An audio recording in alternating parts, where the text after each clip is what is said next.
তিন শ্রেণীর মানুষকে হত্যা করতে হয় সরকারিভাবে। তবে দুইজনের বাঁচার পথ আছে। এক, কেউ যদি বলে আমি কোরআন মাজিদ মানি না, তাহলে সে মুরতাদ, তাকে হত্যা করতে হবে।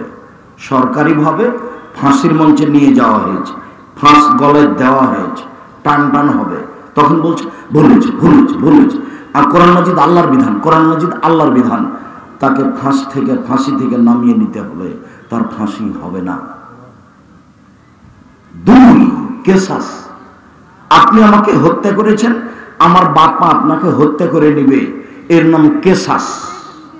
তো আপনাকে ফাঁসির মঞ্চে নিয়ে যাওয়া হয়েছে, ফাঁস গলায় দেওয়া হয়েছে, কিন্তু আমার বাপ মা একবারে চিল্লাচিল্লি শুরু করে দিয়েছে, না না না না, আমরা মাফ করে দিলাম, আমরা মাফ করে দিলাম, আমরা কেসাস নিব না, আমরা মাফ করে দিলাম।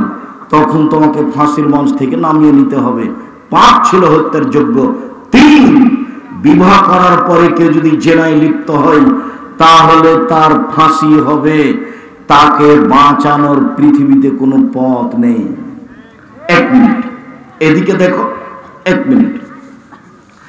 যা তোমরা তুমি গ্রামে দিয়ে, গ্রামের সম্প্রদায়ের একজন মহিলা আসলো নবীর কাছে, এসে বলছে আল্লাহ রাসূল তাহেরনি, আমাকে পবিত্র করুন।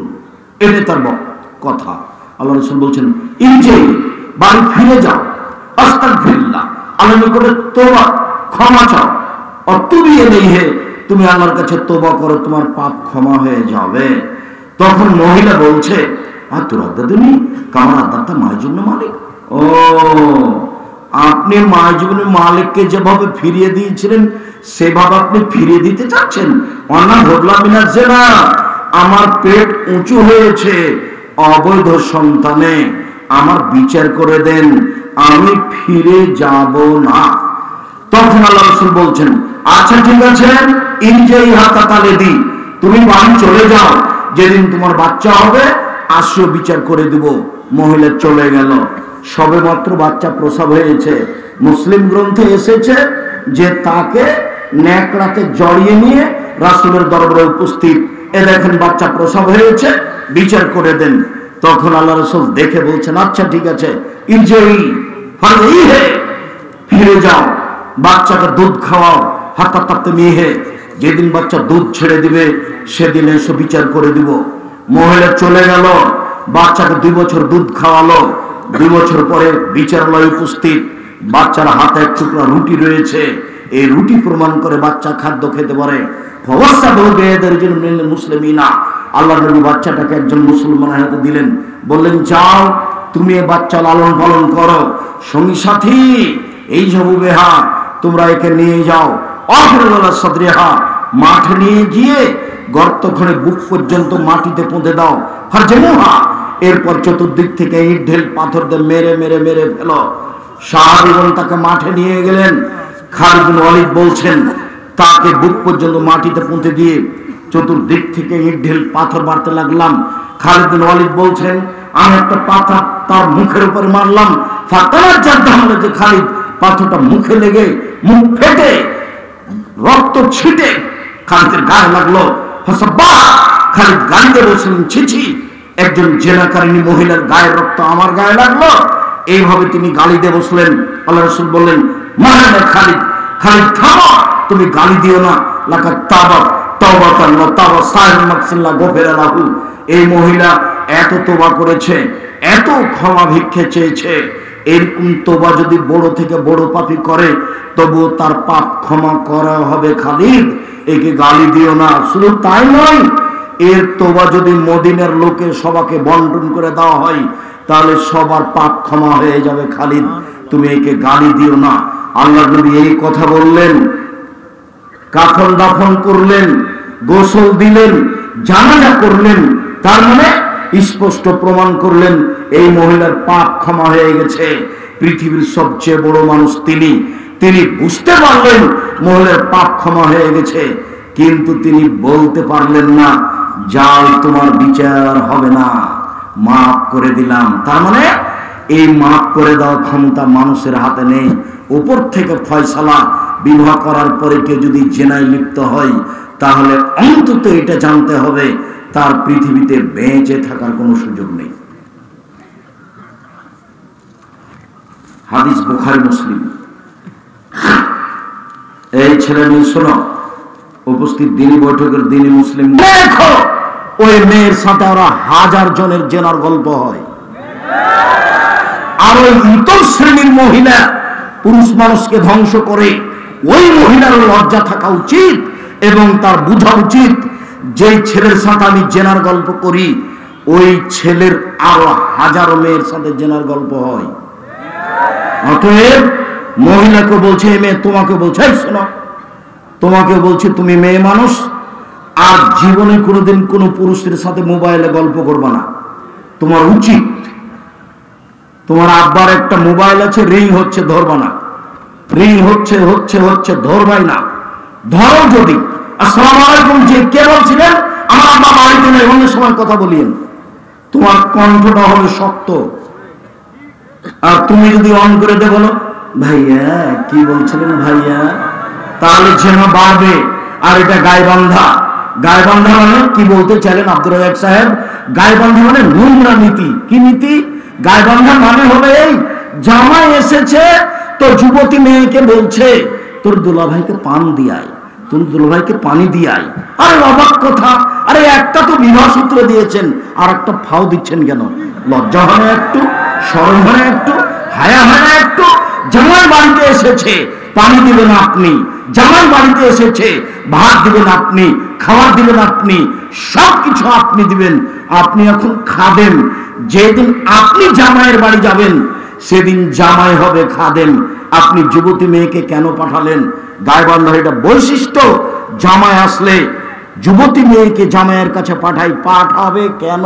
ও কি মুসলমান নয়? কেন পাঠাবে? শরম কেন হয় না? হায়া কেন হয় না? লজ্জা কেন হয় না? ইতস্তবোধ কেন হয় না? বোধোদয় হয় না কেন? বোধগম্য হয় না কেন? হওয়া উচিত। আমি মুসলিম, মেনে নিয়েছি। আমি মুসলিম, মেনে নিয়েছি। আমার ধর্মের নাম ইসলাম, মেনে নেওয়া। আমার ধর্মের নাম ইসলাম, মেনে নেওয়া। তাই তো আমি মুসলিম, মেনে নিয়েছি। হযরতের নবী সোহাগ মন মতো চলে যে সেই জাহান্নামে যাবে, মন মতো চলে যে সেই জাহান্নামে যাবে। জাহান্নাম ঘেরা আছে মনের ইচ্ছা দিয়ে, জাহান্নাম ঘেরা আছে মনের ইচ্ছা দিয়ে, জান্নাত ঘেরা আছে ত্যাগ তিতিক্ষা কষ্ট ক্লেশ নিয়ম নীতি দিয়ে জান্নাত ঘেরা আছে। মন মতো চলে যে জাহান্নামে যাবে সে। দাড়ি চাঁচে যে মন মতো চলে সে, দাড়ি ছোট করে যে মন মতো চলে সে, প্যান্ট টাকা নিচে পড়ে যে মন মতো চলে সে, মন মতো চলে যে জাহান্নামে যাবে সে। সুদ খায় যে মন মতো চলে সে, ঘুষ দেয় যে মন মতো চলেছে, মন মতো চলে যে জাহান্নামে যাবে যে।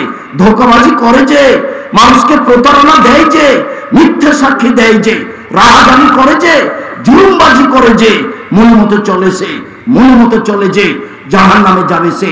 দোকানে বসে আড্ডা পিটে, মাথায় টুপি দিয়ে ল্যাংটা মেয়ে দেখে, আনন্দ ফুর্তি করে, দোকানে বসে আরেকজনের বদনাম গীবত করে, বদনাম গীবত করে যে মন মতো চলেছে, মন মতো চলে যে জাহান্নামে যাবে সে। সম্মানিত দিনী ভাই বোন, জেনা মহাপাপ। তারপরে যে আপনি দেখলেন লোকটা রক্তের নদীতে পড়ে আছে, এ হলো সুদখোর। যে সুদ খাবে তাকে রক্তের নদীতে ফেলে দিয়ে তার মাথাকে পাথর দিয়ে ভেঙে চৌচির করা হবে। কেউ যদি 1 টাকা সুদ খায় 36 বার জেনা করে যত পাপ হবে, 1 টাকা সুদ খেলে তার চেয়ে বেশি পাপ হবে। 2, কেউ যদি সুদ খায়, সুদের পাপের ছোট ভাগ হলো মার সাথে জেনা করলে যেমন পাপ হয়। 3, কেউ যদি সুদ খায় তাহলে তাকে রক্তের নদীতে ফেলে দিয়ে 5 থেকে পাথর বেড়ে তার মুখকে ভেঙে চৌচির করা হবে। সুদ মহাপাপ, ফলাফল জাহান্নাম। 24 ঘন্টার মধ্যে সুদের লেনদেন বন্ধ করে এখান থেকে ফিরে আসতে হবে। কিস্তি বন্ধ করতে হবে জরুরি ভিত্তিতে।